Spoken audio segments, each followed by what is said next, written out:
ലക്ഷ്മി വല്ലഭനും പുരാണ പുരുഷനും, അതായത് ആദി വിരാട് പുരുഷനും ഭക്തവത്സരനും തുടക്കവും ഒടുക്കവുമില്ലാത്തവനുമായ അച്യുത, അങ്ങന്റെ ചിത്തത്തെ കേളീരംഗമാക്കി വിളയാടണമേ.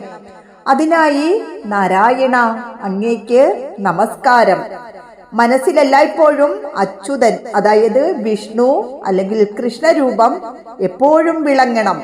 വിഷ്ണു സ്മരണ എപ്പോഴും മനസ്സിലുണ്ടാവണം. മനസ്സും ബുദ്ധിയും വിഷ്ണുമയമായി തീരണം എന്നർത്ഥം. നത്താർ എന്ന് പറഞ്ഞാൽ താമരപ്പൂവ് എന്നാണ് അർത്ഥം. നത്താരിൽ മാനിനി ലക്ഷ്മി ദേവി. നത്താരിൽ മാനിനി മണാളൻ പുരാണ പുരുഷൻ ഭക്തവത്സലനന്ദാദിഹീനനിധി ചിത്തത്തിലച്യുത കളിപ്പന്തലിട്ടു വിളയാടിയിടുകൻ